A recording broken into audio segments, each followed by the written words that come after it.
எங்களை நேசிக்கிற அன்பிற்கிறாவே இந்த அருமையான இந்த காலைகளிலே உங்களுடைய வார்த்தைக்காக ஆயத்தமாய் வந்திருக்கிறார் ராஜா. நீங்க என்னோட பேச போறது கைசோதம் வேதத்தின் ரகசியங்கள் மறைபொருளாக வெளிப்படுத்தி காட்டும் இன்றைக்கு ஒரு ஆவிக்குரிய மன்னாவே கத்தைகளை கொடுப்பீராக. நீ பேசுங்கப்பா, நாம் கேட்கிறோம்.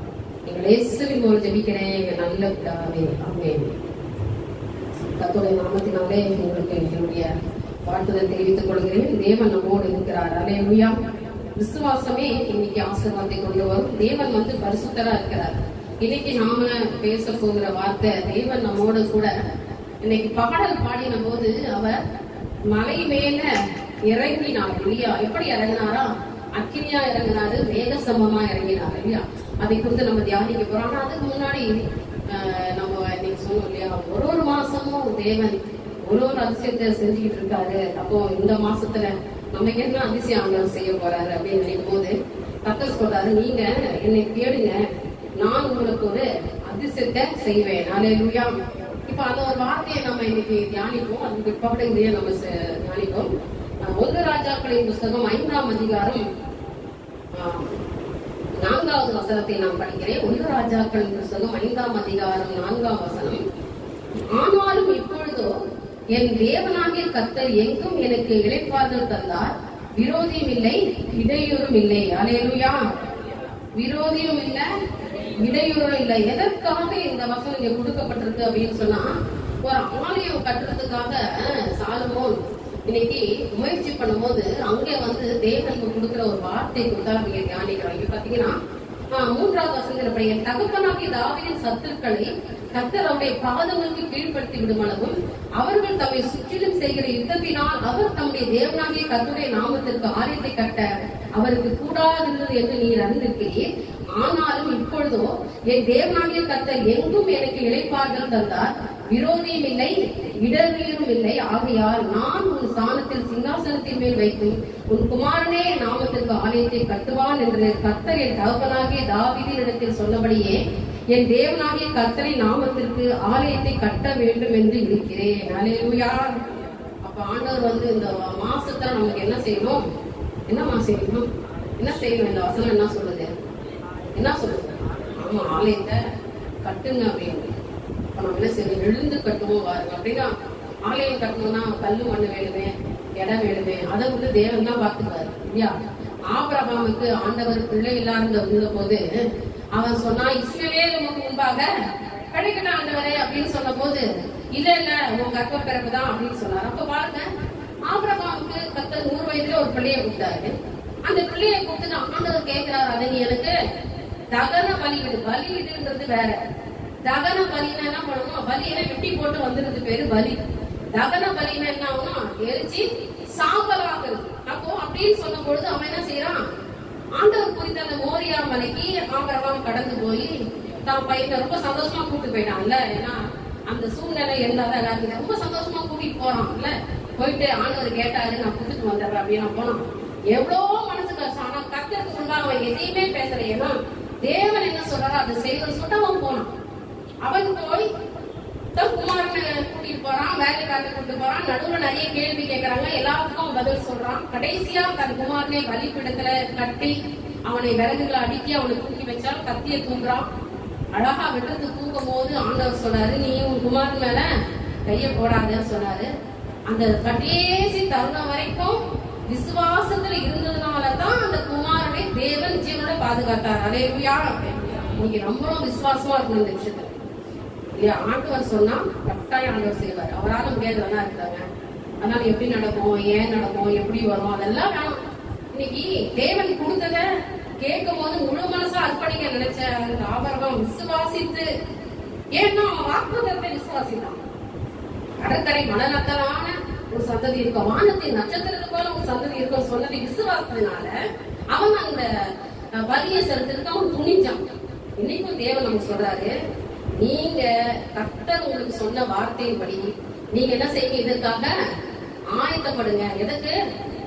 ஆலயத்தை கட்டுறதுக்கு ஆயத்தப்படுங்க. ஏன்னா தேவன் 7 வருஷம் முடிஞ்சு 8வது வருஷத்துல வரும். ஏன்னா உங்களுக்கு ஏற்கனவே சொன்னேன் இல்லையா, இது இந்த 7 வருடங்கள் நமக்கு அறுவடை தான். மற்றவங்களுக்கு எப்படி வேணா இருந்துட்டு போட்டோம், கர்த்தருடைய பிள்ளைகளுக்கு அறுவடை தான். தேவன் நம்மளே ஆசீர்வதிப்பார், இருக்கிற இடத்துல ஆசீர்வதிப்பார், உங்களுக்கு தலையை உயர்த்துவார், உங்க பேரை பெருமைப்படுத்துவார். அதனால நம்ம தான் எதிர்பார்க்கணும். நான் நேற்று கூட சொன்ன, நெகட்டிவா பேசாதீங்க, விசுவாசத்தை வளர்த்துக்கணும். நல்ல பாசிட்டிவ் திங்கிங், எல்லாமே நடக்கும், கிடைக்கும், கர்த்தர் கொடுப்பாரு. அப்ப நேற்று ஒரு சின்ன சம்பவத்தை குறிச்சு இது கூட நம்ம பாக்குறது கூட தப்புதான். ஏன்னா அதை குறிச்சு தெரிஞ்சுட்டு என்ன பண்ண போறோம்? இதெல்லாம் பார்த்த உடனே மனசுல என்ன குழப்பம் வருது, இப்படி எல்லாம் கூட அந்த வியாதி இப்படி இருக்குமா அப்படி இருக்குமா, இதையுமே யோசிக்காதீங்க. எதெல்லாம் தேவனுக்கு முன்பாக நீங்க விட முடியுமோ அதெல்லாம் விட்டுருங்க. டிவில பார்க்கிற ஒரு சின்ன சின்ன சம்பவங்கள் கூட நம்ம மனசு என்ன பண்ணும், அது அப்படியே நம்மளே அப்படியே கிரகிக்க வைக்குது. ஆனா நம்ம பிரதிபலிக்க வைக்கும். அதனாலதான் அதெல்லாம் அவாய்ட் பண்ணுங்க அப்படின்னு நான் சொல்லி, நிறைய பேருடைய வாழ்க்கை அப்படிதான் இருக்குது. நான் மோஸ்ட்லி 99.9% அவாய்ட் பண்ணுவேன். எதை இந்த மாதிரி சம்பவங்களை பார்க்கறது விரும்புறேன். வாழ்க்கையில தேவன் நம்ம கொடுத்திருக்கிற இந்த நேரத்தை பயன்படுத்தி ஓடினாதான் அந்த ரத்தம் பெற்றுக்க முடியும். சரியா? 2 மாசம் முடிஞ்சு போச்சு, 3ஆம் மாசம் வந்துட்டோம். இப்ப தலை சொன்னதமா நடந்துகிட்டு இருக்கீங்க. கர்த்தர் என்ன சொன்னாரோ அதான் நடந்துகிட்டு இருக்கு. கர்த்தரால் அனுப்பப்பட்டு தேவன் ஊழியக்காரனுக்கு என்ன சொன்னாரோ அதை தான் நீ செஞ்சுக்கிட்டு இருக்காரு. ஆனா நீ ஏதோ சொன்னாரு, ஆண்டவர் நமக்கு பேசுறாரு அப்படி இல்ல. நீங்க ஜெபிக்கிறது இவ்வளவு இருக்கணும். நம்ம குடும்பம், நம்ம பிள்ளைகளை நம்மளே தேவன் பாதுகாக்க வேண்டும் என்ற இடத்துக்குள்ள இருந்தேன். கர்த்தர் சொல்ற காரியம்னா பெற்றுக்கொள்றதுக்கு ஆயத்தமாகும். ஏதாவது நமக்கு எப்படி வரோம்னாலே வராது, எப்படி கிடைக்கும்னா கிடைக்காது. வேணும், வாங்கணும், செய்யறோம். நான் சொல்ல இல்ல பண்ணிதான் ஆகணும், கொடுத்துதான் ஆகணும். பிடிவாதமா ஆண்டவர்கிட்ட கேட்கும் பொழுது கர்த்தர் நமக்கு இன்னைக்கு சொல்றாரு, யாருமே விரோதி இல்லையா? யாருக்கு விரோதி இல்ல இங்க? ஆண்டவருக்கு விரோதமா யாரும் இல்லாதான் இங்க சொல்றாரு, கட்டக்கூடாதபடிக்கு தடை இருந்துச்சு. ஆனாலும் இப்பொழுதோ என் தேவனாகிய கர்த்தர் எங்கும் எனக்கு இளைப்பாறுதலை தந்தார், விரோதியும் இல்ல, இடரும் இல்லை. ஆகையால் நான் ஒரு ஸ்தானத்தில் சிங்காசனத்தில் வைத்து உன் குமாரனே நாமத்தில் தேவனுக்கு ஆலயத்தை கட்டுவான் என்று கத்த சொல்லி ஆலயத்தை கட்டணும், ஊழியம் கட்டப்படணும். ஒரு வைராக்கியம் இருக்கும். நம்ம ஏதோ வந்தோம், வசதி வாய்ப்பு இருக்குது, உட்காருவோம், சாப்பிடுவோம், தூங்குவோம் அப்படிலாம் இல்ல. நாம ஏன் நம்ம இந்த ஆலயம் கட்டணும்னு ஏன் முயற்சி பண்ணணும் சொல்லி எதுக்கு முயற்சி பண்ணோம்? நம்மளுக்கு ஒரு நெருக்கம் வரும்போதுதான். இப்ப நம்ம வீட்டுல கூட பாருங்களேன், ஏதாவது ஒரு ஃபேன் ஓடலன்னு வச்சுக்கலாம், அப்படியே இருக்கோம், 2 நாள் இருப்போம், 3 நாள், 1 வாரம் அதுக்கப்புறம் தான் வருது. அதை குறிச்சு ஐயோ அதை நான் ஏதாவது செய்யணும், அது ஏதாவது பண்ணணும். நமக்கு வசதி வாய்ப்புகளை நமக்கு என்ன செய்யறோம், முயற்சி பண்ணி அது எப்படியாவது சரி செஞ்சு அதுக்குள்ள நம்ம என்ன செய்யறோம், அது மீண்டு வந்து வழி பார்க்கிறோம். அது மாதிரி நம்மளுக்கு தேவை எதுவோ, இன்றைக்கு என்ன தேவை அதை பெற்றுக்கொள்வது நம்ம ஓடணும்னு சொன்னா, அதுக்கு முயற்சி செஞ்சோம்னு சொன்னா கட்டாய கத்த நமக்கு ஒரு மிகப்பெரிய அதிசயத்தை செய்வார். விசுவாசிக்கிறது அல்லேலூயா சொல்லுங்க. அவரால முடியும். அவர் நம்மளை ஆசீர்வதிக்கும்படி திட்டமிட்டு இருக்கிறார். அதனால கத்தரால் ஆகாத காரியம் ஒன்றும் இல்ல. தேவன் நமக்கு வழியை திறக்கிறாரு, திறப்பார். நான் விசுவாசிக்கிறேன், நீங்களும் விசுவாசி. இதற்காக நீங்க ஜெபிங்க, அதற்காக ஆயத்தப்படுங்க இல்லையா? அதனால இன்றைக்கு தேவன் மோசையோட பேசினாரு. நீங்க மோசையை பத்தி நீங்க தியானிக்க போற இடம் பரிசுத்தமான ஒரு ஸ்தலம் அப்படின்னு சொல்றாரு. எதை சொல்றாருன்னா, முச்செடி நடுவிலே மோசே அந்த தேவன் அக்கினியாய் அந்த ஒரு பச்சை மரம் செடி எரிகிறத பார்த்து அவர் போறார் இல்லையா? அந்த சம்பவத்தை நம்ம படிப்போமா? யாத்திரையாகவும் எடுத்து வச்சுக்கொள்ளுங்க. 3ஆம் அதிகாரம் 1ஆம் வசனம் சொல்லுகிறது,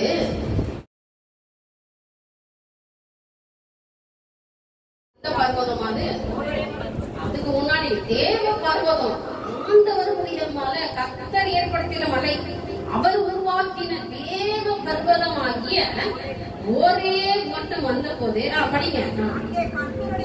அங்கே கர்த்தருடைய தூதனானவர் ஒரு முச்செடியின் நடுவில் இருந்து உண்டான அக்கினி ஜுவாலையிலே அவனுக்கு தரிசனமானார். அவன் உற்று பார்த்தான், வெந்து போகாமல் இருந்தது. அப்பொழுது மோசே இந்த முச்செடி வெந்து போகாதிருக்கிறது என்ன, நான் கிட்டே போய் இந்த அற்புத காட்சியை பார்ப்பேன். ஒரு நிமிஷம், இது ஒரு தப்பா? மோசேவும் ஒரு தனி மனுஷன், அவர் எங்க போறாரு? அந்த மரம் எரியுது, அழகா ஒரு பச்சை செடி எரியுது. எரிஞ்சா அது என்ன ஆகணும்? அது கருகணும், அது ஏதாவது அந்த இடத்துல இருக்கிற சுவடு மாறணும். ஆனா அது எப்படி இருக்குது? மரம் இருக்கிற மாதிரி இருக்கு செடி, ஆனா அதுல ஒரு துளி கூட கருக்கலையே. அத போய் நான் பாக்குறேன். அங்க இருந்து அனல்னால கருக்குனாதான் நமக்கு தெரியும். கிட்ட போவோமே சொல்லி அவன் கிட்ட போகும்போது கர்த்தருடைய வார்த்தை மோசேக்கு உண்டாகிறது. அல்லேலூயா. அத படிங்கம்மா. அவர் பார்க்கும்படி கிட்டே வருகிறதை கர்த்தர் கண்டார். முச்செடி நடுவில் இருந்து தேவன் அவனை நோக்கி மோசே மோசே என்று கூப்பிட்டார். இதோ அடியேன் என்றான். அப்பொழுது அவர், இங்க நீ கிட்ட வராத, நீ நிக்கிற இடம் என்ன பூமியாது? பரிசுத்தமான பூமி. செடி அங்க எரியுது, அவன் நிக்கிற இடம் அது. கிட்ட போகும்போதே அந்த ஒரே பர்வதம், மலை, மலை அடிவாரத்துல, மலை கிட்ட போறதுக்கு முன்னாடி ஆண்டவர் என்ன சொல்லி, நிக்கிற இடம் என்ன பண்ண இடம்? பரிசுத்தமா இருக்குது. நீ என்ன பண்ணாத, கிட்ட போவாத. அடுத்து இன்னொன்னு சொல்றாரு பாருங்க.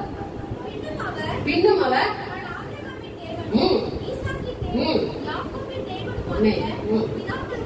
பிதாக்களுடைய தேவனா இருக்கிறேன், பயந்ததினால். ஆமா, அவர் தான் சில மூடிக்கிறார் முகத்தை.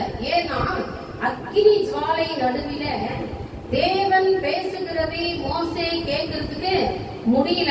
காது கேக்குது, ஆனா என்ன செஞ்சுட்டாரா?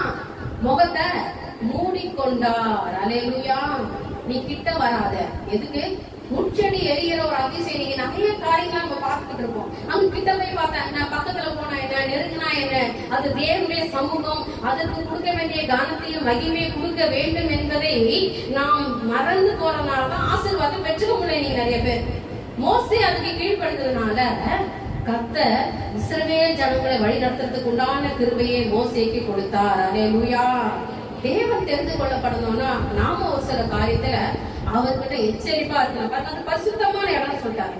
இன்னைக்கு பரிசுத்தத்தை பரிசுத்தமா பாதுகாக்கிற அனுபவம் நம்ம கிட்ட இருந்தா இது இல்லைங்க, அநேக ஆசீர்வாதம் நம்மளால பெற்றுக்க முடியும் இல்லையா? பாருங்களேன், அவர் சொல்றாரு, நீ உன்னுடைய காலில் இருக்கிறத கட்டிக்கோ சொன்னாரா இல்லையாமா? அந்த பகுதியை படிக்குமா, உன் கால்களில் இருக்கிற பாதரட்சையை. ஆமா, அந்த மலையில அடிவாரத்துல கல்லு மண்ணு முள்ளாகும், அவர் கால்ல செருப்பு போட்டுக்கிட்டு தான் ஆடு மேய்ச்சிட்டு போறாரு இல்லையா? போயிட்டு இருக்கிற வழியில ஒரு அதிசயத்தை பார்த்தா உடனே கிட்ட போய் பார்க்கலான்னு போது ஆண்டவர் சொல்றாரு, எப்பா நீ கிட்ட வராத, அப்படி வரியா அவன் கால்ல செருப்பை நீ கைட்டு போட்டு நில்லு. ஏன் நீ செருப்போட நிக்கிற அப்படின்னா, அந்த கால்களுக்கு என்ன இருக்கணும்? நம்ம ஏன் செருப்பெல்லாம் போட்டுக்கிறோம்? கால்ல எதுவும் அழுக்கு படக்கூடாது, டஸ்ட் பட, கீழே இருக்கிற முள்ளு கல் எல்லாம் நம்ம கால்ல குத்தக்கூடாதுன்னு தான் நம்ம அதெல்லாம் போட்டுக்கிறோம். ரெண்டாவது ஒரு பாதுகாப்புக்காக. காரணம் தேவன் அந்த ஒரு சூழ்நிலையில மோசே கிட்ட பேசுறாரு, உன் கால்கள் இருக்கிற பாதரட்சையை கழட்டி போடு. எவ்வளவு ஒரு அருமையான ஒரு வார்த்தை இது. தேவனுடைய சமூகத்துக்கு இன்னைக்கு நடுங்குகிற ஒரு அனுபவம் இருக்கு. மோசே அதுக்கு கீழ்ப்படிந்தார். அல்லேலூயா. இன்னைக்கு நீங்களும் கீழ்ப்படிங்கமா. தேவனுடைய சமூகம் இது, ஆலயம் கர்த்தருடைய சமூகம். பாருங்க, அந்த மலை, அந்த ஒரே பர்வதம், அந்த இடத்தை தேவ பர்வதம் என்று சொல்லுகிறார்கள். அல்லேலூயா. கர்த்தருடைய இடம், தேவன் தங்கி தாவலிக்கிற இடம். அதுதான் இன்னைக்கு ஜீவனோட சாட்சியா. இன்னைக்கு நம்ம எப்படி இருக்கிறோம்? ஆண்டவருக்கு முன்பா நம்ம என்ன செய்ய போறோம்? நிறைய பேர் பார்த்தா மலை போய் ஜெபம் பண்ணு போவாங்க இல்லையா? மலை ஜெபத்துக்கு போவோம். ஆனா அங்க போகும்போது நம்ம எப்படி இருக்கோம்? எல்லாமே நல்லா பண்ணிட்டு போவோம். இந்த மாதிரி எல்லாம் கஷ்டப்பட்டெல்லாம் மலை பிரயாணம் பண்றதெல்லாம் இல்லை, அதெல்லாம் மாறி போச்சு. ஆனா இப்ப நம்ம எப்படி இருக்கிறோம்? ஒரு ஜெபம் பண்ணும் போது மலை விட்டுருங்க. இப்ப இருக்கிற சூழ்நிலைக்கு நீங்க முழங்கால் படிக்கிற இடம் தாங்க தேவனுடைய சமூகம். எப்படி இருக்குது வீடு? நம்ம இடம் எப்படி இருக்குது? கர்த்தருக்கு கொடுக்கிற கனம் எப்படி இருக்குது? மகிமை எப்படி இருக்குது? நம்ம இன்னைக்கு எப்படி ஜெபிக்கிறோம்? அப்படியே உட்காந்துனே ஜெபம் பண்றோம். சில பேர் அப்படியே காலை மடக்கிட்டு காலை நீடிக்கிட்டு இல்லையா? அவசரம் எப்படி வேணா பண்ணிக்கலாம். தலையில முக்கால் கூட போட்டுக்கிறது இல்ல இல்ல, அது கூட வேண்டாம். ஏன்னா எல்லாம் ஃபேஷனா போச்சு, எல்லாம் மாறி போச்சு. எது இருந்தா என்ன, நம்ம எப்படி வேணா வாழலாம் அப்படின்ற ஒரு சூழ்நிலைக்குள்ள வந்துட்டோம். தப்பு இல்ல, ஆண்டவர் ஒன்னும் சொல்ல போறது இல்ல. அவர் சொல்ற கட்டளை கற்பனைகளுக்கு கீழ்ப்படிந்து நடந்து வரும்போது ஒரு பெரிய காரியம் நமக்கு செஞ்சு சொல்றாரு. நம்ம படிச்ச விரோதி இல்ல, இடையூறு இல்லன்னு சொல்றாரு.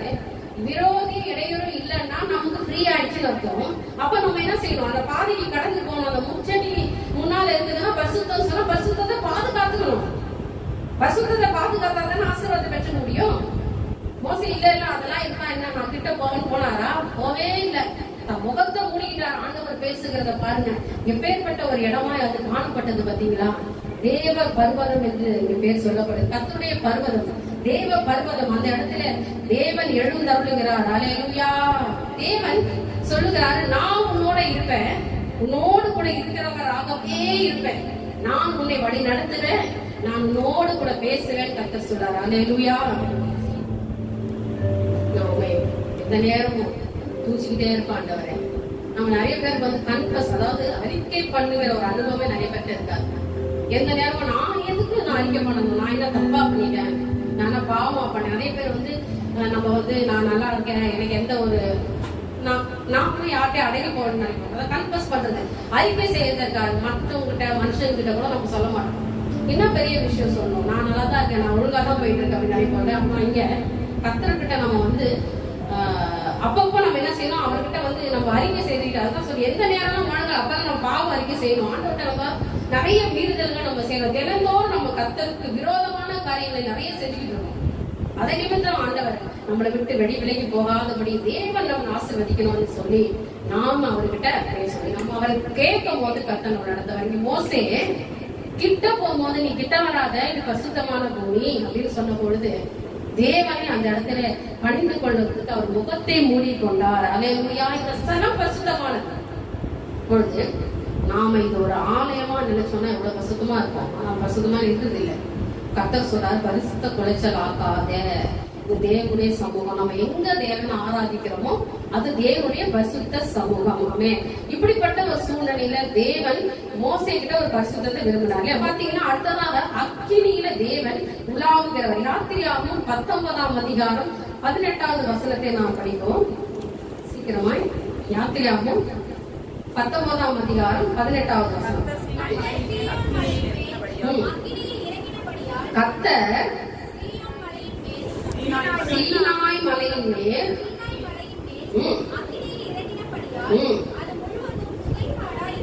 ஆமே. சரி பாருங்க, இங்க கர்த்தர் சீனாய் மலையின் மேல் அக்கினியில் இறங்கினபடியால் அது முழுவதும் புகைக்காடா இருந்தது. அந்த புகை சூளையின் புகையை போல எழும்பிற்று, மலை முழுவதும் மிகவும் அதிர்ந்தது. எது அதிர்ந்துச்சு? மலை அதிர்ந்துச்சு. எப்படி அதிர்ந்து? இடி முழக்கம் வந்துச்சு. ஏன் பாத்தீங்கன்னா 16ஆம் வசனம் சொல்லுது, 3ஆம் நாள் விடியற் காலையில் இடி முழக்கங்களும் மின்னல்களும் மலையின் மேல் கார்மேகமும் மகா பலத்த எக்கால சத்தமும் உண்டாயிற்று. பாளையத்தில் இருந்த ஜனங்கள் எல்லோரும் நடுங்கினார்கள். அல்லேலூயா. தேவ பர்வதம் அது ஒரே. இது சீனாய் மலை. பாருங்க, தேவன் மோசையோட பேசுறது சீனாய் மலையில தான் 10 கட்டளைகளை கற்பனைகளை கொடுத்தாரு. மோசையை அதுக்கு முன்னாடி சொல்றாரு, ஜனங்களை நீங்க பரிசுத்தப்படுத்தீங்கம்மா, 3 நாளைக்கு இதெல்லாம் பரிசுத்தப்படுத்துங்க, வீட்டை கிளீன் பண்ணுங்க, சுத்தம் பண்ணுங்க, பிள்ளைகள் கணவன் மனைவி எல்லாம் பரிசுத்தமா வாழுங்க சொல்றாரு. 3 நாளைக்கு அப்புறமா தேவனுடைய சமூகத்துல நாம போய் நிக்கணும் அப்படின்னு சொன்ன போது அவங்க எல்லாம் பரிசுத்தப்படுத்திட்டாங்க. கர்த்தருடைய வார்த்தையை கீழ்ப்படிந்தார்கள். தேவன் அவர்களை ஆசீர்வதிக்கிறதுக்கு தேவ பர்வதமாகிய மலை விட்டு அவர் போய் நின்ன பொழுது மோசே ஜனங்களுக்கு சொல்றார்கள். அப்பொழுது ஜனங்கள் தேவனுக்கு எதிர்கொண்டு போக மோசே அவர்களை பாளையத்திலிருந்து புறப்பட பண்ணினான். அவர்கள் மலையின் அடிவாரத்தில் நின்றார்கள். இங்கே மோசே ஒரே பர்வதத்துல ஆடுகளை மேய்ச்சிக்கிட்டு போகும்போது பச்சை மரம் எருத பார்த்து அடிவாரத்துல கிட்ட வராத தூரத்திலே இருந்தார். இங்கே ஜனங்களை பரிசுத்தம் பண்ண சொல்லி 3 நாளா நல்லா பரிசுத்தமான வீட்டுல போய் நல்லா 19ஆம் படிங்க. 3 நாள் பிள்ளைங்க குடும்பம் வீட்டுல எல்லாம் தீட்டாம சாடாம பரிசுத்தமா இருக்கிறாங்க. அப்படி இருந்த சூழ்நிலையில மோசே ஜனங்களை கூப்பிட்டு எங்க வர சொல்றாரு? எல்லாம் வாங்க, எங்க போலாம்? அவர்களை பாளையத்திலிருந்து புறப்பட பண்ணினான். 17ஆவது வருஷம் புறப்பட பண்ணினான். அவர்கள் மலையின் அடிவாரத்துல நிக்கிறாங்க. மலை அடிவாரம்ன்றது எப்படி இருக்குங்க? உயர்ந்த சிகரம், அதுக்கு கீழே அவங்க நிக்கிறாங்க. தப்பாப்பா, கீழே தானே நிக்கிறாங்க. ஆண்டவர் மேலதானே போய் மோசே கீழே ஆண்டவர் தரிசாரு இல்லையே, அவர் மேலதானே போனாரு இல்லையா? அப்போ நம்ம கீழே நிக்கிறதுல ஒண்ணு தப்பு இல்லையே. அப்போ பாருங்க, எல்லாரும் அவங்க அடிவாரத்தில் இருந்த போது கர்த்தர் சீனாய் மலையுமே அக்கினியால் இறங்கினார். அப்ப இங்க எப்படி இறங்குறாரா? அக்கினி எங்க இருந்து வருது? அக்கினி எங்க இருந்து வரணும் சொல்லுங்க. முதல்ல அந்த முச்சடியில் அக்கினி எங்க இருந்து வந்துச்சு? எங்க இருந்து வந்துச்சு முச்சடியில் அக்கினி? எங்க இருந்து வந்துச்சு சொல்லுங்க. ஆமாமா, வானத்துல இருந்து அவன் வந்துச்சு. ஏலியாவை ஆண்டவர் எலிசாவும் எலியாவும் ஆண்டவர் பிரித்து கொண்டு போகும்போது அக்கினி ரதம் பிரிச்சிச்சு 2 பேரை இல்லையா? அது எப்படி வந்துச்சு? அக்கினி வானத்துல இருந்து ஒரு அக்கினி. அப்போ அக்கினி எங்க இருந்து வரும்? மேல இருந்தா வரும். அவர் தான் மேல இருக்கிறார். அவர் தான் அக்கினியில பிரவேசம் செய்கிற தேவன். அல்லேலூயா. இந்த தேவன் வானத்தில் இருந்து பாருங்க, இங்க சீனாய் மலையின் மேல் அக்கினியில் இறங்கினபடியால் ஆண்டவர் எது வழியா இறங்கினாரா? அக்கினி மூலமாய் இறங்கினபடியால் அது முழுவதும் புகைக்காடா இருந்தது. அந்த புகை சூளை புகை போல எழும்பிற்று. மலை முழுவதும் மிகவும் அதிர்ந்தது. எக்கால சத்தம் வர வர மிகவும் பலமாய் ஒலித்தது. மோசே பேசினான்.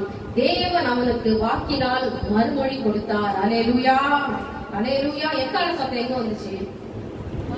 ஜனங்களை வாசித்தாங்க. எக்காலம் ஆண்டவர் இன்னைக்கு வருகை சமீபமா இருக்கு. கடைசி காலத்துல ஆண்டவர் ஊற்றப்பட போற அபிஷேகம். இப்ப நம்ம உட்கார்ந்து இருந்து நிக்கிறது எல்லாமே கடைசி காலம். கடைசி காலம் இப்ப நான் 1 மாசம் 2 மாசம் 5 வருஷம் பார்த்து இல்ல, ஒரு 100 ஆண்டு கூட போகலாம் கடைசி காலம் சொல்லுங்க. இப்ப 2000 வருஷம் தாண்டி வந்துட்டோம் இல்லையா? இப்ப பாருங்க, 1900 பிறந்தவங்க இங்க இருக்கிறோம். 800 சிலர்ல பிறந்தவங்க யாரா இருக்குமா? இல்ல. உண்மையாவே இப்ப பார்த்தா உலகத்துல 1900 பிறந்தவங்க யாரா இருக்கலாம். ஏதாவது மூலையில 1-2 பேர் இருக்கலாம். ஏன்னா 100 வயசு 102 வயசு வரைக்கும் இருக்கிறாங்க. இல்லாத இல்ல இல்லையா? அப்ப இந்த நூற்றாண்டுல தேவன் நம்ம நடத்தணும். அடுத்த நூற்றாண்டுக்கு வந்துடும். இப்போ 2021 வந்துடும். இப்ப நம்ம 2003 வரைக்கும் போகணும். அப்ப இன்னும் ஒரு 100 வருஷங்கள் இல்ல, ஒரு 50 வருஷங்கள் இல்ல, ஒரு 10 வருஷங்கள் கடந்து போனோம்னா கடைசி காலம் அந்த அபிஷேகம் ஆண்டவர் என்ன சொன்னாரு? மாம்சமான யாவர் மேல ஊற்றுவேன். அப்படியே என்னது மாம்சம்? என்னது? சரீரம், சத நரம்பு இருக்கிறவன் மனுஷன், இல்லைன்னா சடலம், உயிருள்ள எல்லார் மேலேயும் நான் அபிஷேகத்தை ஊற்றுவேன். மூப்பர்கள், வாலிபர்கள், சின்ன பிள்ளைங்க, வாலிபங்க எல்லாரும் என்ன சொல்லுவாங்கன்னா ஜெபம் பண்ணுவாங்கன்னு சொல்லல, ஆராதிப்பாங்கன்னு சொல்லல இல்லையா? ஆலயத்துல பேசுவாங்கன்னு என்ன சொல்றாங்க? தீர்க்க தரிசனம்ன்றது அது வரம். அது 9 வரத்துல 1. அதை இன்னைக்கு யாரு கொடுக்குறாரா? கடைசி நாள யாரு கொடுக்குறாரு? பிள்ளைகளாவே உங்களுக்கு தானே கொடுக்குறாங்க. விசுவாசி நல்லையா சொல்லுங்க. அந்த வரம் உங்களுக்கு வேணாமா? வேணாம். இப்படியே உட்காந்துட்டு பேசுறது கேட்டு போயிடும் நினைக்கிறீங்களா? அது உங்க சௌகரியம். இருக்கிற மாதிரி இருந்துச்சுன்னா அது பேர் பிள்ளைங்களே இல்லை. இப்படி வளர்க்கலாம். நம்ம என்ன பண்ணணும்? அப்படியே இருக்குது. வளர்ந்துக்கன்னா வழி பார்ப்போம். சாப்பிடணும், தூங்கணும், நடக்கும்போது நடக்கணும், பேசும்போது பேசணும், கரெக்டா அந்த வளர்ச்சி இருக்கணும். அது குறையும் போது என்ன ஆகுது? வாழ்க்கை தடுமாறுறப்போ நமக்கு தேவையான ஆவிக்குரிய ஆகாரங்கள் தேவைப்படும் போது கொடுக்கப்படணும், அது நமக்கு கிடைக்கப்படணும். அதை பெற்றுக்கொண்டாதான் நம்முடைய வாழ்க்கையில இன்னும் அதிசயங்கள் அற்புதம் பெற்றுக்கொள்ள முடியும். அல்லேலூயா. மோசே தேவனுடைய ஜனங்களை ஆயத்தப்படுத்தி கூட்டிட்டு போய் நிற்கும் பொழுது தேவன் எப்படி பேசினாரா? ஆண்டவர் மோசே கிட்ட எக்கால சத்தம் வர வர மிக பலமாய் கொண்டு மோசே பேசினான். தேவன் அவனுக்கு வாக்கினால் மறுமொழி கொடுத்தார். கர்த்தர் சீனாய் மலையில கொடுமுடியில் இறங்கின போது கர்த்தர் மோசேயை மலையின் கொடுமுடியிலே வரவழைத்தார். மோசே ஏறி போனான். அல்லேலூயா. பாருங்க, பரிசுத்தமான பர்வதம் இப்பேற்பட்டதா இருக்குது பாத்தீங்களா? நாம இன்னைக்கு தேவனுடைய சமூகத்துல வரும்போது பரிசுத்தத்தை பாதுகாத்துக்கணும். அவர் நம்மளை அளவிட முடியாத அன்பனா நினைச்சுக்கிட்டு இருக்காரு. அவருடைய அபிஷேகத்தை பெற்றுக்கிட்டு நம்ம இன்னைக்கு ஏதோ தானம் வாழ்ந்துட்டு இருக்கோம். அதல்ல, தேவன் சொல்றார், நான் உன்னை பெரிய சாதியாக்க உன் குறைகளை நிறைவாக்க போறமல்ல, உன்னுடைய அபிஷேகத்தினாலதான் உன் குறை நிறைவாகும். நீ தீர்க்க தரிசனம் ஒரு பக்கம் இருந்தாலும் உன் அபிஷேகத்தினால உன் குறைகள் நிறைவாகும். இன்னைக்கு அபிஷேகத்தினால ஆண்டவர்கிட்ட பேசுங்க, அந்நிய பாஷையினால தேவன்கிட்ட பேசுங்க. நீங்க அதான் ஜெபிக்கும் போது அந்நிய பாஷை வாயில வரணும். எக்கால சத்தம் இங்க தொழிக்குது. ஜனங்கள் எல்லாம் ஆர்ப்பரிச்சாங்க. என்ன சொல்லி கத்திருப்பாங்க, எப்படி ஜெபம் பண்ணிருப்பாங்க, எப்படி கூப்பிட்டு இருப்பாங்க. ஆண்டவரே, எப்பேற்பட்ட ஒரு மகிமை, எப்பேற்பட்ட ஒரு கனம் கர்த்தருக்கு. இன்னைக்கு புகையாய் எழுப்பும் போது ஜனங்கள் எல்லாம் பயந்து நடுங்குறாங்க இல்லையா? அவர்கள் எல்லாரும் பயந்து நடுங்கினார்கள் தான் வேதம் சொல்லுகிறது கடைசியில இல்லையா? 16ஆம் வசனம் கடைசி, ஜனங்கள் எல்லாரும் நடுங்கினார்கள். எதை கண்டு? அந்த அக்கினியை கண்டு, அந்த இடி முழக்கத்தை கண்டு, அந்த மின்னல்களை கண்டு, அந்த பலத்த காற்றை கண்டு அவர்கள் நடுங்குகிறார்கள். இன்னைக்கு நடுக்கம் வேணுங்க. கர்த்தருடைய சமூகத்துக்கு முன்பாக நிக்கிறதுக்கு முன்பாக நாம நடுங்குகிறோம். அதான் சரி, வசனத்துக்கு நடுங்குகிறவனை நான் நோக்கி பார்ப்பேன் என்று வேதம் சொல்லுகிறது. அல்லேலூயா. இங்க நடுக்கம் வரணும். அவரை பார்த்தா ஒரு பயம் வரணும். எங்க வருது? நமக்கும் வர மாட்டேங்குது, ஜபம் பண்ணவும் வர மாட்டேங்குது.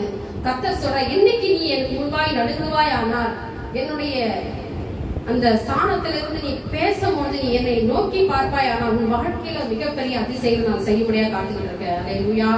கர்த்தர் நம்மோடு பேசுகிறார். அல்லேலூயா. பலத்த இடி முழக்கத்தினால ஆண்டவர் பேசினார் அவர்களோடு கூட. யாத்திராகமம் 33:8 அந்த வசனத்தை படிப்போமா? சீக்கிரம் படிச்சு முடிப்போமா? மோசே கூடாரத்துக்கு போகும்போது ஜனங்கள் எல்லாரும் எழுந்திருந்து தங்கள் தங்கள் கூடார வாசலில் நின்று கொண்டு அவன் கூடாரத்திற்குள் பிரவேசிக்கும் மட்டும் அவன் பின்னே பார்த்து கொண்டிருந்தார்கள். இது என்னன்னா, முதல்ல முச்செடி, இரண்டாவது மலை மேல இருக்கிற அக்கினி, இங்க மேக ஸ்தம்பம். இங்க மேகத்தை குறித்து பேச போறோம். இங்க பாத்தீங்கன்னா மேகமா வந்துருக்கு. மோசே அந்த வசனத்தை படியுமா? 33:8.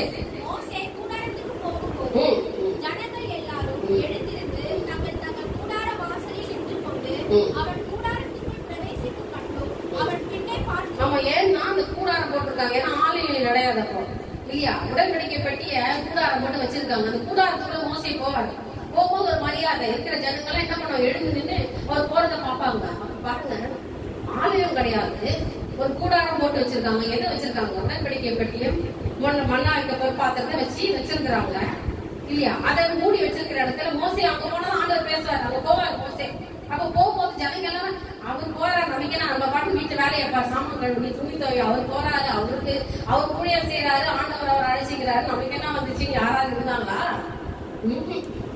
ஏன் சொல்ல வரனா, ஊழியக்காரனாகிய மோசேவை ஜனங்கள் சார்ந்து வாழ்ந்தாங்க. அதுதான் அவங்க சொல்லுது. என்ன செய்யறாங்க? அவர் என்ன சொல்வாரு? ஏன்னா தரிசித்து சொல்றதெல்லாம் கேட்டு ஜனங்கிட்ட சொல்வாரு. ஜனங்க அது மாதிரி நடப்பாங்க. அதனால மோசேயை அவர்கள் ரொம்ப அவங்க கனப்படுத்தினாங்க. யார்? இஸ்ரவேல் ஜனங்கள். ஒரு சில விஷயத்துல அவங்க என்ன பண்ணாலும், இந்த மாதிரி விஷயத்துல அவர் போற வரைக்கும் பாருங்க, கூடாரத்துக்கு பாருங்க, ரொம்ப அருமையான அவசரம். எனக்கு ரொம்ப இது பிடிச்சிச்சு. மோசே கூடாரத்துக்கு போகும்போது ஜனங்கள் எல்லாரும் எழுந்திருந்து தங்கள் தங்கள் கூடார வாசலில் நின்று கொண்டு அவன் கூடாரத்துக்குள் பிரவேசிக்க மட்டும் அவன் பின்னே பார்த்து கொண்டிருந்தார்கள். மோசே கூடாரத்துக்குள் பிரவேசிக்கையில் மேக ஸ்தம்பம் இறங்கி கூடார வாசலில் நின்றது. கர்த்தர் மோசையோட பேசினார். அல்லேலூயா. அவர் அக்கினியிலயும் பேசுவாரு, புயல் காற்றிலையும் பேசுவாரு, மேகத்திலும் ஆண்டவர் பேசுவார். விசுவாசி அல்லேலூயா சொல்லுங்க. எலியா கிட்ட ஆண்டவர் மெல்லிய சத்தத்துல பேசினார். வசனம் ரொம்ப, அதாவது இன்னைக்கு தேவன் பேசுறதுக்கு சூழ்நிலைகள் சந்தர்ப்பங்கள் போதுங்க. நம்ம எப்படி இருக்கிறோம் அதுதான் பேச்சு பாருங்க. எல்லாரும் அவர் போறத பார்த்துட்டு அவர் போயிட்டாரு. போன உடனே ஆண்டவர் மேக ஸ்தம்பத்தினாலே தேவன் மோசையோட பேசினார். ஜனங்கள் எல்லோரும் 10ஆம் வசனம் ஜனங்கள் எல்லோரும் மேகஸ்தம்பம் கூடார வாசலில் நிற்க கண்டார்கள். ஜனங்கள் எல்லோரும் எழுந்திருந்து தங்கள் தங்கள் கூடார வாசலில் பணிந்து கொண்டார்கள். மேகம் வந்துச்சுன்னா ஆண்டவர் அந்த இடத்துல இறங்கிட்டாருன்னு அவங்களுக்கு ஒரு அண்டர்ஸ்டாண்டிங். எப்பவுமே மேகம் நல்ல வீட்டுல போய் படிக்கிற டைம்ல மேகம் வந்து மூடிடுச்சுன்னா அவங்க என்ன பண்ண மாட்டாங்க, அந்த இடத்த விட்டு வேர்ப்பாங்க. அவங்க பாக்குறாங்க, அவங்க பாரு எல்லாரும் அந்த இடத்துல சூழ்ந்து கொண்டு தேவன் என்ன செய்யறாங்கன்னா பணிந்து கொண்டார்கள். ஒருவன் ஸ்நேகன் கிட்ட பேசுற மாதிரி மோசே கிட்ட பேசினார். மனைவி கிட்ட பேசுறது வேற, பிள்ளைங்க கிட்ட பேசுறது வேற, தாய் தான் பிள்ளை கிட்ட பேசுறது, ஸ்நேகிதன் கிட்ட பேசுறதுங்கிறது மிகப்பெரிய ஒரு முக்கியமான ஒரு விஷயம் இல்ல. நிறைய விஷயங்களை மனைவியோட நிறைய விஷயம் மறைச்சு வச்சிருப்பான். அம்மாவோட சொல்லிருக்க மாட்டான், ஆனா நண்பனுக்கு அது தெரிஞ்சுக்கான். அதுதான் ஒரு பெண்ணா இருந்தாலும் ஒரு ஆணா இருந்தாலும் அவங்கள பத்தி தெரிஞ்சுக்கணும்னா முதல்ல யார்கிட்ட போய் கேட்கணும், அவங்க ஃப்ரெண்டு கிட்ட போய் கேட்டாதான் தெரியும் அவன் யாரு இல்லையா. அதுதான் சொல்லுவாங்க இன்னைக்கு.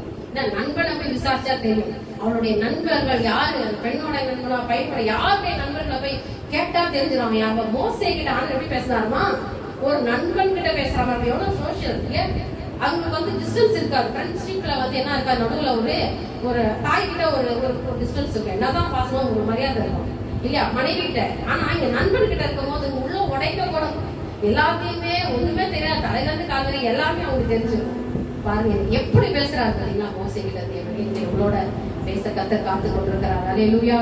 இஸ்ரவேல் ஜனங்கள் எல்லாரும் அதை கண்டு அவர்கள் பணிந்து கொண்டார்கள். தேவன் மோசையோட பேசினார். சரி இருக்கட்டும், இப்போ அந்த வசனத்தை நம்ம படிச்சு நம்ம முடிப்போம். 10வது வசனம் படிச்சுட்டு அவர்கள் பணிந்து கொண்டார்கள். அப்போ பாருங்க, கர்த்தர் மோசையோட பேசும்போது அவர்கள் என்னெல்லாம் தேவன் அவர்களுக்கு செய்யறன்னு சொல்றாரோ அவன் எல்லாவற்றையும் தேவன் அவங்க பிள்ளைகளிடத்துல மோசை கிட்ட சொல்றாரு, செய்யறாரு. அதை தேவன் சொன்னதே மோசையை வந்து ஜனங்களை சொல்லுவோம். ஜனங்கள் அதை கீழ்ப்படிந்து அவர்கள் நடந்து கொண்டார்கள். மேக ஸ்தம்பமாய் தேவன் மோசையோட பேசின காரியங்களை தேவன் சொல்லி கொடுத்தது எல்லாவற்றையும் இஸ்ரவேல் ஜனங்களுக்கு வந்து அவர் சொல்றாரு. இப்படி தங்கள் வாழ்க்கையில தேவனை ருசித்தார்கள். அல்லேலூயா. எண்ணாகமம் 9ஆம் அதிகாரம் 15வது வசனத்துல 23 வரைக்கும் படிங்க. சீக்கிரம் படிங்க, முடிச்சிருவோம். எடுத்துட்டீங்களாமா? எண்ணாகமம் 9ஆம் அதிகாரம்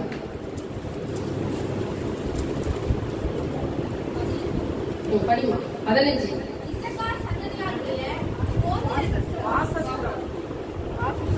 கரெக்டா தான் படிக்கிறேன். 15 படிங்க. நான் படிக்கிட்டா?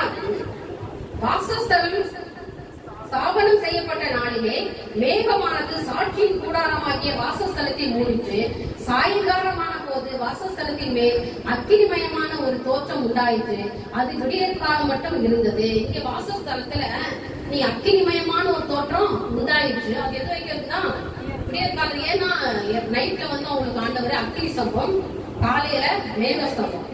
ஏன்னா அவங்களுக்கு அங்க லைட் கிடையாது, இல்ல விளக்குல போட்டு எண்ணெய் ஊற்றிக்கிறதுக்கோ கையில பானமோ அதெல்லாம் எதுவுமே. ஆண்டவர் அவங்களுக்கு இயற்கையாவே ஆண்டவர் மேகமா அவங்களுக்கு இரவுல வந்து சூரியன் கிடையாது, நம்ம நிலா வெளிச்சம் கிடையாது. அவங்களுக்கு நிலா வெளிச்சம் போதாதுன்றதுக்காக தான் அக்கினியா ஆண்டவர் இறங்கி அவங்களுக்கு வெளிச்சத்தை கொடுத்தாரு.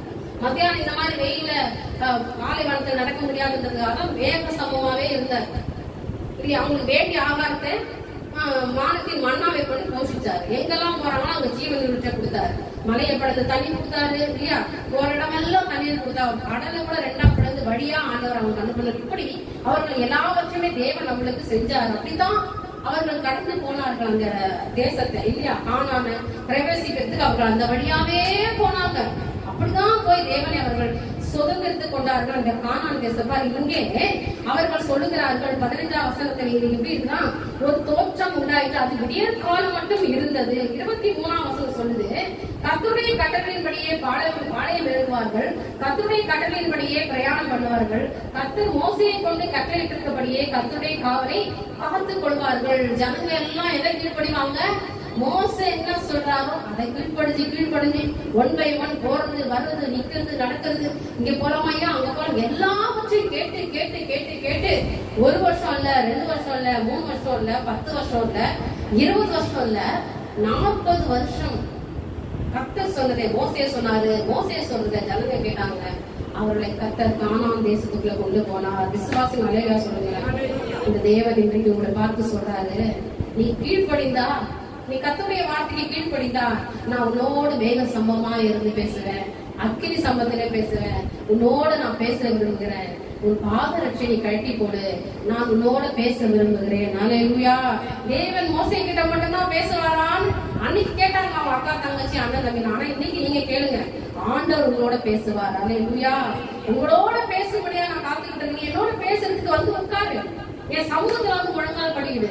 நான் உன்னோட பேச போறேன். எந்த நேரத்துல நான் பேசுவேன். அதிகாலையில, ராட்சாமத்தில, மாலை வேளையில, எப்பொழுது நீங்கள் முழங்கால் படிக்கிட்டு தேவனை நோக்கி பார்க்கிறோ அங்கே கர்த்தருடைய சமூகம் உங்கள் மேல் காணப்படும். விசுவாசிக்கிறவங்க அல்லேலூயா சொல்லுங்களேன். அவருடைய சமூகம், அவருடைய மேக ஸ்தம்பம் உண்மையில் காணப்படும். அக்னி ஸ்தம்பம் உண்மையில் காணப்படும். நீங்கள் தேவனை துதிப்பீர்கள், அவருடைய நாமத்தை பிரஸ்தாபப்படுத்துவீர்கள். அவர் உங்களோடு பேசுகிறதை நீங்கள் உணர்ந்து கொள்வீர்கள். அல்லேலூயா. அவர்கள் பிரயாணப்பட்டு போவாங்களாம், சொல்லுதல் செய்வார்கள். கர்த்தர் அவர்களோடு இருந்து அவர்களை வழி நடத்தினார். அல்லேலூயா. இந்த தேவன் நமக்கு போதுமா வேணாமா? போதலை. இப்படிப்பட்ட தேவனை நம்ம இன்னைக்கு ஆராதிக்க முடியாதபடி, ஜெபிக்க முடியாது. நிறைய பேருடைய வாழ்க்கையில தடை என்னன்னா, அந்த அக்கினி மயமான நாவுகளையும் அந்த மேக ஸ்தம்பத்தை அக்கினியை நம்மளால புரிஞ்சுக்க முடியல. அதாவது ஆண்டவருடைய மகிமையை உணர்ந்துக்கல. எப்போ வந்து ரட்சிக்கப்பட்டு ஞானசாரம் எடுத்து அபிஷேகம் பெறாம இருந்தீங்கன்னாவே உங்களால கட்டுகளை மீறி உடைச்சு போக முடியாது. மாம்சத்துக்குள்ளதான் போயிடும். எதை செஞ்சாலும் ஏதோ ஒண்ணு, ஒரு வேலை யாரோ சொல்றதை செஞ்சுட்டு போறோம்னு நினைச்சு நீங்க நினைக்கலாம். அது இல்ல. இப்ப நான் சொல்றது கீழ்படிஞ்சு நடக்கிறதுனால உங்களை, இப்ப இந்த பிள்ளைங்க இருக்காங்க, நான் சொன்ன ஆண்டி சொல்றாங்கன்னு சொல்லி இப்ப அவங்க கீழ்படிஞ்சு நடக்கிறதுனால முக்கியம் இல்ல. அவளுக்கு ஒரு அபிஷேகம் அவனுக்குள்ள ஊற்றப்பட்டாதான் அவங்க வாழ்க்கை நல்லா இருக்கும் இல்லையா? இன்னைக்கு இந்த பிள்ளை சொல்றதை கேட்குது, கடைசி வரைக்கும் எனக்கு எவ்வளவு நாளைக்கு நான் அவங்க சொல்லி கொடுத்துட்டு இருப்பேன். அப்போ நீங்க பெற்ற வேணும் அபிஷேகம். அந்த அபிஷேகம் உங்களுக்கு போதிக்கணும். என்ன செய்யலாம், என்ன செய்யக்கூடாது, நீ போகலாம், உட்காரலாம், நடக்கலாம், செய்யாத. நமக்குள்ள ஒரு ஆவி குடிச்சுட்டே இருக்கும், பேசிக்கிட்டே இருக்கும், நமக்கு உணர்த்தி கொண்டே இருக்கும். அதுதான் தேவனுடைய பிரசன்னம். நம்மளுடைய உள்ளான மனுஷனை நீ புதிதாக்குறது நம்மளோடு கூட பேசுகிற ஒரு சில வார்த்தைகள். அது பேசுறத உணரணும். எப்படி உணர்றது? மனசுல படவே படாது. கர்த்தர் என்ன சொல்றாரு அதை கேளுங்க. அவர் சத்தத்துக்கு கவனமாய் செவி கொடு. அவர் சத்தத்துக்கு நீ கவனமாய் செவி கொடுப்பாயானால் இப்பொழுது சொல்லப்படும் ஆசீர்வாதங்களால அவன் உனக்கு பலிக்கும். ஆண்டவர் இந்த மாதிரி வாக்கு கொடுத்துருக்காரு. என் ஜனங்க, என் பிள்ளைங்க, நான் அளிக்கிற நன்மையினால திருப்தியாவீங்க. திருப்தியானதை கொடுக்குறேன்றாரு. அப்ப ஏன் திருப்தி இல்ல? இன்னைக்கு மேக ஸ்தம்பமா இருக்கிற தேவனை நீ புரிஞ்சு கொள்றது இல்ல. அக்கினி ஸ்தம்பமா இருக்கிற தேவனை நம்ம தெரிந்து கொள்றது இல்ல. அவருக்காக நடக்கிறது இல்ல.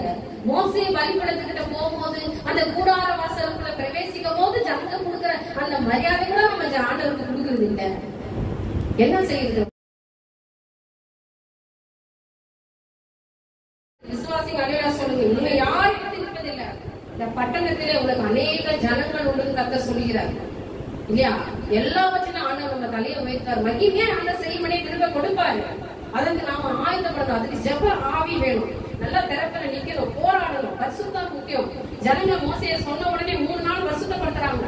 கர்த்தருக்கு முன்பா நிக்கிறதுக்கு அவங்க தகுதிப்படுத்துறாங்க. பரிசுத்தம் இல்ல, ஜெபம் இல்ல, உபவாசம் இல்ல. என்னவோ நிறைய பேர் பழக்க வழக்கத்தை மாத்திக்க முடியாதனால உபவாசிப்பாங்க. அதெல்லாம் உபவாசம், அது உபவாசம் கிடையாது. நிறைய பேர் அர்ப்பணிப்புனா என்னங்க? உபவாசம்னா என்ன? அர்ப்பணிக்கிறதுனா என்ன? நீ மோசையெல்லாம் ஊழியக்காரன் ஆகிறதுக்கு முன்னாடி ராஜ சமூகத்துல வளர்ந்த மனுஷங்க. பட்டி பசினா என்னன்னே தெரியாது மோசைக்கு. நல்லா நீங்க சிந்திக்கணும். பசினா என்னன்னு தெரியுமா? ராஜகுமாரனா வளர்ந்த அந்த மோசேவை 40 வருஷம் ஆண்டவர் நடக்க வச்சு கூட்டு போனார். 40 வருஷம் வனாந்தரம், 40 வருஷம் ஊழியம். எப்படிங்க, எப்படி முடிஞ்சிச்சு அவரால? எப்படி பழகினா வந்தாரு முன்னாடியே? இத்தனைக்கும் ஒரு போர் செய்ய ராஜகட்ட கத்துக்கிட்டதெல்லாம் அடிக்கடி சண்டை போடுறது கத்துட்டு வந்த மோசேவை கடைசியில ஆண்டவர் என்ன பிடிக்க வச்சிட்டாரு? கத்தி அப்படி வச்சாரு. கோல பிடிச்சிட்டு போயா மேய்க்கிறதுக்கு வச்சிட்டாரு. ஒரு போர் வீரனா வளர்ந்த மோசேவை தேவன் பயன்படுத்த எதுக்கு? லட்சக்கணக்கான ஜனங்கள் நடத்துறதுக்கு ராஜாவா இருந்து கொண்டு போயிருக்கலாம். ஆனா அவர் அப்படி கொண்டு போகவில்லை. அவர் விரும்பினது எது? உங்ககிட்ட இருக்கிற அந்த கோல் எடுத்துட்டு போயிட்டே இருக்கு, தடி எடுத்துட்டு போயிட்டே அதை வச்சே நடத்து. ஏன்னா ஆடுங்களுக்கு ஒரு கோல் தான் தேவை. தட்டுவான் மேய்ப்பன் இல்ல. மேய்ப்பனாய் தேவன் மோசையை தெரிந்து கொண்டாருமா? இன்னைக்கு எப்படி வந்தாரு? நம்ம நினைப்போம் நான் ஏன் ஊழியக்காரன் ஆகணும். நிறைய பேருக்கு அதை நான் ஏன் ஊழியக்காரன் ஆகணும்னு நினைப்போம். யாரும் தெரிஞ்சு கொள்றாங்க தாங்க நீ கையில கொடுப்பாரு ஊழியத்தை. முயற்சி பண்ணி பார்க்கணும். நீங்க விரும்புறீங்களாப்பா, உங்களுக்கு சித்தம் இருக்குது ஆண்டவர்னு சொல்லி என்றைக்காவது முழங்கால் படிப்பு நீங்க கேட்டுருக்கீங்களா? ஆனா உங்களோட பேசியிருக்கிறாரா? எதையுமே அறிஞ்சிக்காம எப்படி முடியும்? நான் ரொம்ப அருமையா இந்த வசனத்தை படிச்சேன். மோசே ஆண்டவர் சொல்ற மகளே, நான் அவனை பழக்கி வைத்தது எப்படி? ராஜ சமூகத்துல வளர்த்தேன். பசி நான் நல்ல புஷ்டியான ஆகாரம் சாப்பிட்டவன் மோசே. நல்லா சாப்பிட்டாரு. நல்லா அழகும் புஷ்டியமா இருந்த ஒரு மனுஷனை கூப்பிட்டு வந்து வனாந்தரத்துல எப்படி அலைய விட்டார் ஆண்டவரே? வேலைக்காரனா வச்சுட்டாரு. ஆடு மேய்க்கணும். அப்பதான் மேய்க்கும் போது ஆண்டவர் முச்சடி நடுவுல ஆண்டவர் பிடிச்சாரு. பாருங்களேன், 40 வருஷம் வேலை. அது தப்பா? ஆண்டவர் என்ன பண்றாரு? ஏன் செய்ய வச்சாரு சொல்லுங்க? இன்னும் 40 வருஷம் நீ என்ன பண்ணணும்? வனாந்தரத்துல நடக்குது. நீ அப்படியே ரதத்திலே ஏறி இறங்கி 10 ஆள் கூட பழக்கப்படுத்தினாச்சே. நீ உனக்கு கையில் தூக்கினா சாப்பாடு, நின்னா சாப்பிட்டு, படுக்கிறதுக்கு மெத்த, இதெல்லாம் நீ பழகிக்கணுமேப்பா. நீ எங்க போன? நீ வனாந்தரத்துல போய் ஆடுகளை மேய்ச்சி கொஞ்சம் கால்ல கையில முள்ளு குத்தி தூக்க முடியாம, கண்ணு வராம, லைட் இல்லாம, காத்து வசதி இல்லாம கொஞ்சம் பழகுனா தானப்பா நீ 40 வருஷம் எனக்காக நீ ஊழியம் செய்ய முடியும்னு அவனை ட்ரெயின் பண்ணாரு ஆண்டவர். அதுதாங்க மோசைக்கு கிடைச்சது. ஐயோ எனக்கு அதெல்லாம் வேணான்னு அவர் ஓடி வரவே இல்லை. இன்னைக்கு நிறைய பேரு ஊழியம்னா கசகுது. அவருடைய சமூகத்துல முழங்கால் பண்ணிட்டா சமாதானம் கிடைக்குமே. இன்னைக்கு மேக சமமாய் தேவனோட பேச விரும்புகிறாரு. அந்த முச்சடி நடுவுல பேசுறப்போ அவர் செருப்பை கட்டிட்டு போய் அவருடைய சமூகத்துல அவர் சொன்னதை மோசே கேட்கிறாரு. இன்னைக்கு கேட்கிற ஒரு அனுபவம் கூட இருக்குதா? உங்களை நீங்க மாற்றிக்கொள்ளுங்க. எனக்கு அருமையானவர்களை, தேவன் ஆசீர்வதிக்கிற நேரம். இந்த சில மாதங்கள்ல உங்களை உயர்த்துகிற நேரம். உலகத்துல என்ன மாற்றம் வந்தாலும் உங்களுக்குள்ள ஒரு மாற்றம் வரணும்னு கர்த்தர் விரும்புகிறாரு. உங்களை மாற்ற வேண்டும் என்று தேவன் விரும்புகிறாரு. மாறதுக்கு நீங்க இடம் கொடுங்க. உங்க இருதயத்துல தேவனுக்கு இடம் கொடுங்க. உங்க சூழ்நிலைகள் மாறும், சந்தர்ப்பம் மாறும், குடும்பத்துல மாற்றம், உங்க எதிர்காலத்துல மாற்றம், உங்க கைவிடுகிற வேலையில ஒரு மாற்றம். காரணம், தேவன் உங்களோட பேசுகிறதை நீங்கள் முகமுகமாய் கண்டு கொள்ளும்படியாக கர்த்தர் உங்களோட பேச போகிறார். அல்லேலூயா. உங்க வீட்டிலே ஆவியான உலாவுகிறத நீங்க காண போறீங்க. ஆனா ஆண்டவர் சொல்றார், அக்கினி மதியம் நான் உலா வருகிற தேவன், இன்றைக்கு நான் உங்க பக்கத்துல உலாவி வருவேன், நான் உங்களோட பேசுவேன். அது தட்டி விழிப்பின் ஆவி இருக்குதுன்னா உடனே தூக்கம் வரலன்னா உடனே ஆன் பண்ணி மொபைல பார்க்காதீங்க. முழங்கால் போடணும் அந்த டைம்ல. ஒருவேளை உங்களுக்கு தூக்கம் வரல, தூக்கம் வராம தடை வருதுன்னா உடனே டைம் பாஸ் பண்ண என்ன செய்வோம்? உடனே ஆன்லைன்ல போயிட்டு எதனாலும் பார்க்கலாம். அது போகாதீங்க. இனிமே எப்போ உங்களுக்கு ஆண்டவர் தூக்கம் வரலையோ அப்ப முழங்கால் போட்டு ஆண்டவரை நோக்கி பார்க்க ஆரம்பிக்கலாம். ஒருவேளை ஆண்டவர் உங்ககிட்ட பேசுறதுக்காக கூட அந்த தூக்கத்தை கர்த்தர் நிறுத்தி இருக்கலாம் இல்லையா? இனிமே அந்த தூக்கத்தை எதிர்த்து நில்லுங்க. எப்படி இந்த மாதிரி நின்று பாருங்களேன், உங்களுக்கு ரகசியங்கள் வெளிப்படும். உங்களுக்கு வேதத்தின் ரகசியங்கள், உங்களை குறித்து திட்டங்கள், உங்கள் எதிர்காலத்திற்குரிய திட்டங்களை கர்த்தர் உங்களோட பேசுவார். அல்லேலூயா. கர்த்தருடைய பிள்ளைங்க, தூக்கத்தை விரும்பாத. தூங்கினா என்ன பண்ணுவ? தரித்திரனாக. தூக்கம் கந்தையெல்லாம் ஊத்திவிக்கும். நிறைய வாட்டி நான் சொல்றேன், தூங்கி பொழுத கழிக்காதீங்க. நேரம் காலங்கள் கொள்ளாததா இருக்கிறது. திரும்பவும் அந்த டைம் உங்களால் கிடையாது. அதுதான் சொல்லுவோம், ஓவரா நிறைய ஒர்க் வச்சுக்க கூடாது. நம்ம நிறைய வேலையை வச்சுட்டு நம்மளால முடியாதுங்க. அன்னோட ஸ்தியோட பேசின தேவன் இல்ல மாசத்துல தேவன் உங்களோட பேச போகிறார். அல்லேலூயா. நீங்க தரிசனங்களை காண போறீங்க. அக்கினி புகைக்காரா எழும்ப போகும். உங்க முன்னால தேவன் பேச போகிறார். ஆவியானுடைய வழி நடத்துதல நீங்க உணர போறீங்க. கர்த்தர் உங்களோட பேசுகிறதை அந்நியர்கள் காண போறாங்க, ஜனங்க பார்க்க போறாங்க. தேவன் உங்களோட இருக்கிறார் என்பதை இன்னைக்கு ஒரு அடையாளத்தோட கர்த்தர் காமிக்க போறார். விசுவாசி அல்லேலூயா சொல்லுங்க. நம்ம எல்லாரும் கண்களை மூடுவோமா, முழங்கால் படிக்கணும். தேவன் நம்மோட பேசின வார்த்தைகள், கர்த்தர் நம்மோட இடைப்பட்ட வார்த்தைகள், இன்றைக்கு கர்த்தர் பேசுகிற காரியங்களை குறித்து நான் ஒரு நிமிஷம் சிந்திச்சு பார்ப்போமா? கர்த்தர் நல்லவர். அல்லேலூயா. தேவன் நம்மோடு இடைபடுகிறார். கர்த்தரால் ஆகாத காரியம் ஒன்றும் இல்லை. இன்னைக்கு தேவன் பேசுகிற வார்த்தை கேட்கறதுக்கு என்ன தகுதிப்படுத்துங்க ஆண்டவரே என்று சொல்லி ஒரு நிமிடம் நாம் கண்களை மூடி தேவனை சோதரிப்போம். பல நாட்கள் பாடுகளின் நாட்களை இன்னைக்கு சிலுவையை பற்றிய உபதேசம் கெட்டு பொருளுக்கு இன்னைக்கு பைத்தியமா இருக்கு. இன்னைக்கு ரட்சிக்கப்படுகிற நமக்கு அது தேவ பலனா இருக்குதுன்னு எதுவும் சொல்லுகிறது. இன்னைக்கு ஒருவேளை இதை குறித்து பேசும்போது இன்னைக்கு ஒரு சில பேருக்கு அடடா இதெல்லாம் என்ன வார்த்தை, இதெல்லாம் நம்ம என்ன கேட்கணுமா அப்படின்னு நினைக்கிறோம். ஆனா இன்னைக்கு சிலுவையை பற்றிய உபதேசம், ஏன்னா இது வந்து உபதேசமாச்சு, இது உபதேசத்தை கேட்க முடியல அப்படின்னு நினைக்காதீங்க. இன்னைக்கு ரட்சிக்கப்படுகிற நமக்கு ஒரு கர்த்தருடைய பிள்ளைகளாக இவங்களுக்கும் அது எப்படி இருக்குதா? தேவ பலனா இருக்கிறது. ஆமென். இன்னைக்கு கர்த்தரோட பேச போகிறார். அல்லேலூயா. அல்லேலூயா. ரிபாஷாலா ரபா ரபா ரபா ரபா. எங்களை நேசிக்கிற அன்பிற்காவே அந்த நாடுல மோசையோடு நீங்க பேசுறீங்க. இன்னைக்கு எங்க பிள்ளைகளோடு நீங்க பேச போறேன்னு சொல்லிட்டீங்கப்பா. இப்ப இன்றைக்கா இப்பொழுதுதான் எந்த நிமிஷத்தை நீங்க பேசுவீங்க எனக்கு தெரியாது. ஆனாலும் வருகிற நாட்கள் அநேக சாட்சிகளை இந்த பிள்ளைகளுக்கு கத்து நீ கொடுக்க போறதுக்காக சோதரம். கர்த்தர் என்னோட பேசினார், தேவன் என்னோட இடைப்பட்டார் என்று சொல்லத்தக்கதாய் என்னுடைய கர்த்தர் ஆசீர்வாதத்தை அனுப்புவீராக. உங்களுடைய வல்லமையினால மூடிக்கொள்ளும்படி கர்த்தர் கிருபை கொடுப்பீராக. ஜெபாவை ஊற்றுங்கப்பா. உபவாச நாட்களை திறப்பில் நிக்கிறவளா எவ்வளவு மாற்றுங்க. உமக்கென்று அர்ப்பணிக்கிறவர்களா அவளை மாற்றுங்க. உமக்காக ஓடவும் உமக்காக எல்லாவற்றையும் செய்கிற பிள்ளைகளாய் மாற்றுவீராக. அவரே தேவன் அப்படி செய்ய போறதுக்காய் சோத்திரம். இந்த நாள் எங்களோடு நீங்க பேசுற ஒவ்வொரு வார்த்தைக்காய் சோத்திரம். உங்களை எல்லாவற்றையும் பொறுப்பேற்று நடத்துங்க. உங்களை இயேசுவின் மூலம் ஜெபிக்கிறேன் எங்க நல்ல பிதாவே.